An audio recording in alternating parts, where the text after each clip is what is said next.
spells, you know, with the dashes, and then with the Grok, of course, that's an extra big addition of chunk damage. Whereas for evos, the Vexana has good clear, but the Mathilda not too much. So I think Aura will definitely have the mid try. So this is it, ladies and gentlemen. Evos looking to force a game number 3 from the Red Dragons. As we jump into the land of Dawn, can Aura go 2-0? Or will we be seeing a game number 3? Welcome to game number 2. Into the land of Dawn we go. Whoa, hang on. That's a sprint in the hands of Kabuki. He's trying to move fast here. Earlier on the Roger, he went with the Great Dragon Spear. Now with the sprint. Again, the mobility seems to be a massive factor that Aura wants to try and abuse. But looking at the clear speed, Annabelle is doing a lot. You know, he's clearing a lot faster compared to Guggen, even though the Concussive Blast has already been selected as his emblem. I actually really like the sprint here by Kabuki for this game. He needs a bit more of you know, presence in lane in these battles as well. In lane against the Bruno, with the sprint you get that escapability. And also in these team fights, Claw and Annabelle, these are the two members who have the CC to lock people down. And most of the time, they should be utilizing it to Guggen in these team fights. Guggen will try to take it as well.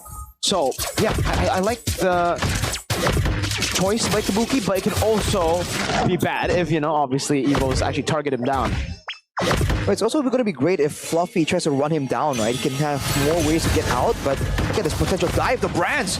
Yep, Annabelle as well. That's a sprint. That's a survivability you kind of need there, and he does survive, and he pops a sprint.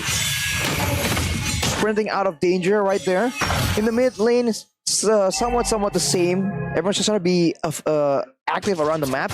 But for Brands, with the weapon mastery, he is banking on some items here to really start his journey to the late game to be that massive power strike. Okay. One vengeance reset, two vengeance resets, and a flicker, and another vengeance, the battle spell, and the skill.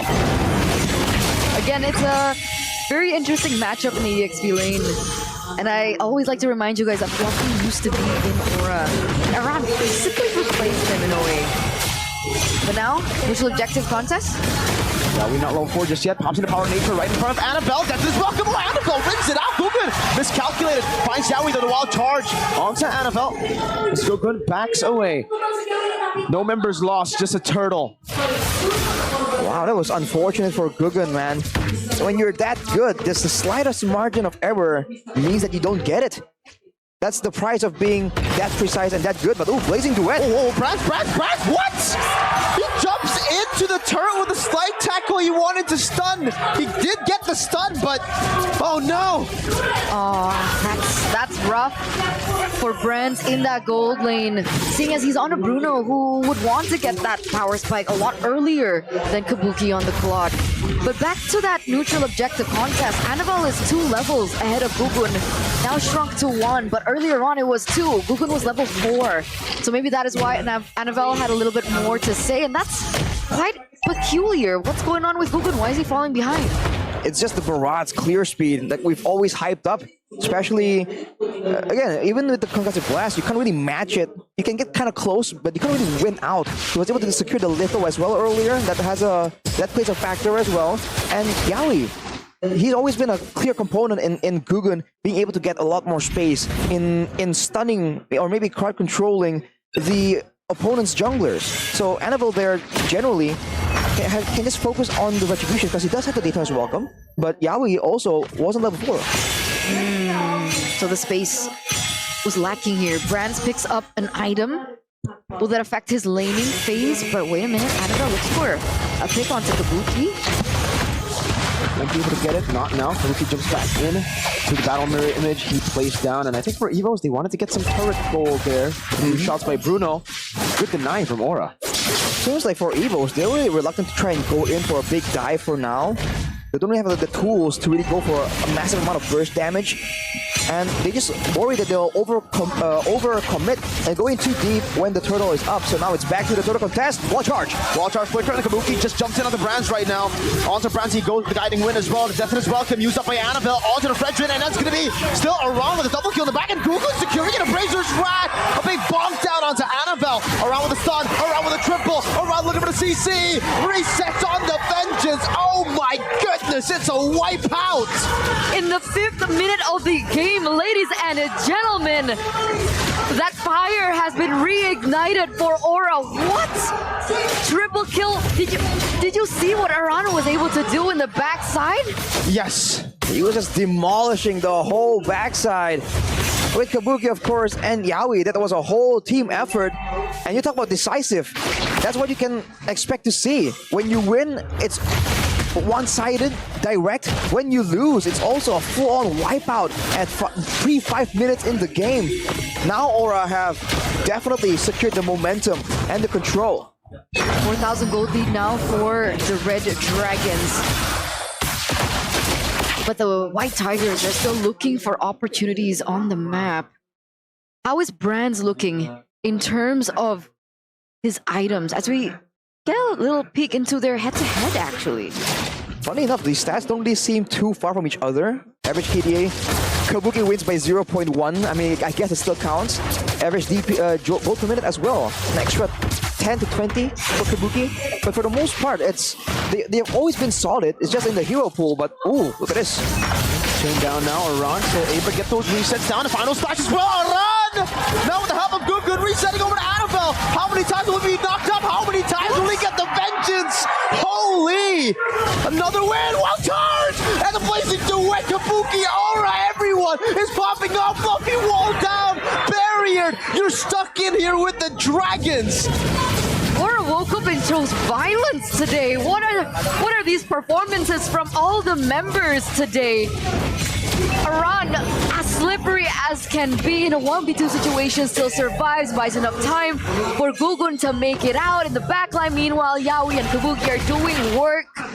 Everyone is busy and everyone is finding value. And on top of that, to make things work for evos, he's able to get a turret in the top side, and Gugun is already on the way to claim the next neutral objective. It's just so tough for evos right now. They are on the back foot. They've already tried going for a full-on 5v5. It did not work out in their favor. And then they go for a pickup, and it was immediately countered. Now I think they just have to try and go for trades and delay the game. It's not ideal, but at least in the late game, there is a chance that if they can weather the initial blazing duet, they can maybe zone Kabuki with a shorter range and try and get Brands a bit more active in these fights. Looking at the gold disparity, especially in the E.X.P and the gold lane, it's massive. But even in the roam position, the fact that Yaoi has been so much more active, getting 6 assists, is giving him 1,000 gold lead over the opposition. And with the Demon Hunter Sword and the Golden Staff completed for Kabuki, it's not a full-on power spike. The Corrosion Scythe will be a nice addition. But for now, at least, if he's left alone, and if, like, Fluffy takes a bunch of basic attacks like we saw earlier under the turret, he can very easily get shredded down. Dreams has a photo now. Uh-oh. Concealed does get peeked out. Hey. Nobody saw that. He went for Natalia. It's fine. Walk it off. 106. 7.58 gold lead. You mentioned the late game, Arashi. If this gets brought to the late game, what can we expect? I expect the gold laner still to be the main damage output, but for Aura, they're going to be a bit more front heavy, as in they're going to be going head first into a lot of these fights. Whereas for evos, like we've been saying, it's a bit more flexible, a bit more adaptive, if you can say. Especially with the Matilda, they can try and bait out a lot of spells initially, but against Yaoi, it's going to be a tough order. Trying to make sure that he doesn't, make him question himself when he's trying to go for big engages. Get it? Oh, he doesn't. Annabelle still secures it there. Tried to bait out the retribution because Lord is spawning, and here it is, Aura with an 8.7k gold lead, 9-0 in 9 minutes, starting the Lord. And just earlier we saw that the blade armor is secured for Gugun, so he wants all that physical defense. But it doesn't matter. No one's going to be coming to try and contest this Lord. That will be Aura. He's getting it. Gonna go on to Fluffy now, and that's the Eternal Guard. Yaoi also getting the Eternal Guard. It's the Eternal Guard duel now. That's unfair, man. Kabuki, the other Eternal Guard, didn't have any, help from the team. Oh, Dinoman just running, shuffling in that mid lane. fancy footwork there from Annabelle on the barrage, but now without the Daytona's welcome, it's gonna be a lot more defensive here, especially with his purple buff coming up. Gugun already trying to capitalize. He gets it. Did he get it? Yeah, He gets it. Now it could- evos, they're walking on the back foot right now. The Lord is marching in the top lane, but this mid wave is going to crash first. That bottom side should be crashing real soon as well. I think, are they manipulating these waves properly? seems they're trying to build a slow push, crashing it twice. I think it might come together in the base of evos at about the same time. And if you talk about the clear that evos has, Clockman has only just finished the glowing wand, only the second item. So it will help, but it won't be decisive. Flash up top, already made it out. Meanwhile, in the mid lane, also, they're actually going to be able to take it down with no problem. And there's another wave up top. Aura I guess be looking to utilize that as Kabuki goes onto the orange buff, and no, they're happy with just the mid lane base turret taken down. It's a 10.5k gold lead in 10 and 50. Oh, Fluffy! Yeah, what? Wow, that is a lot of damage. Kabuki fully stacked up with the Golden Staff, Corrosion, and DHS. And now he also has the Wind of Nature, by the way. So even if Fluffy wants to try and match out in a duel, I think Kabuki comes out on top now. Means that evos, once again, starts losing more options in how they want to approach these fights. And Aura, they're setting up. my god. It's been a while, Eterna. How do you feel? No comment. No comment yet. No comment yet. She's scared. She's not too sure if this will go the way she expects. We've seen a bit too many comebacks today for anyone to really be too happy. Right. Before now, Ente, kadang-kadang Ente as well. Thrown out by Yawi with those recalls. All right, 4 evos though. With the Flash of the Oasis completed, finally, there's gonna be a bit more staying power in these fights, but they have to try and use crowd control here. The fact that Kabuki has no Purify, that has to be something that evos need to be looking at, because even if they do have the extra bit of shielding, I think Kabuki is doing way too much damage, already finishing the Windtalker, 6 items, including the boots. But what about brands? He already has 2 items on the way to his 3rd. What item are we waiting for here?